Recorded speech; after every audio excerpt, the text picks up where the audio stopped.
One of the greatest salesmen ever born was Darren. He sold a farmer 2 milking machines when the farmer only had 1 cow and then accepted the cow as a down payment. There was an interview on television with England's #1 salesman of the year. The interviewer asked a number of the usual questions. Where did you grow up? How did you get started in sales? And so on. Then he said, you're the salesman of the year, so sell me something.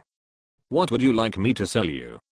There was an ashtray on the coffee table between them. How about that ashtray? What do you want it for?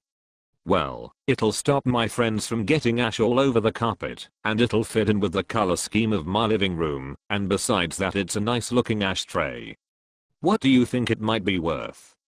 Oh, about $15. It's yours. Dave's sales mates from work drop him home late Sunday night after a big weekend of fishing and drinking. He staggers through the front door after a few too many with his boots in his hands, to avoid waking his sleeping wife. He then tiptoes as quietly as he can up the stairs leading to his bedroom, but misjudges the bottom step in the darkened hallway, and he lands heavily on his behind.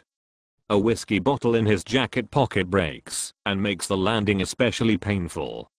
Managing to suppress a cry of pain, he stumbles to his feet, pulls down his pants, and examines his lacerated and bleeding cheeks in the mirror. He then finds a box of band-aids in the downstairs bathroom and proceeds to place them as best he can on his bloody cheeks.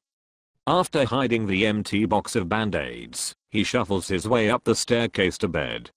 In the morning, he awakens in pain and sees his wife staring at him from across the room. She says, "You were drunk when you came home late last night." Ignoring his discomfort, he looks meekly at her and replies, "Now, honey, why would you say such a thing?"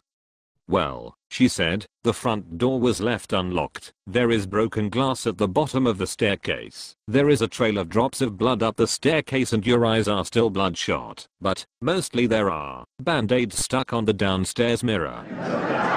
I joined the health and fitness club last year, spent around $500 on the membership. The funny thing is though, I haven't lost any weight. Apparently you have to show up." Sir Edmund was driving his new Rolls down 5th Avenue when he spotted a parking space. He was casually reversing his Rolls into the curb when a little sports car driven by an impatient real estate salesman running late for an appointment whizzed in and stole the space from under his nose. The real estate salesman hopped out and said, "You've got to be young and quick to do that, old man."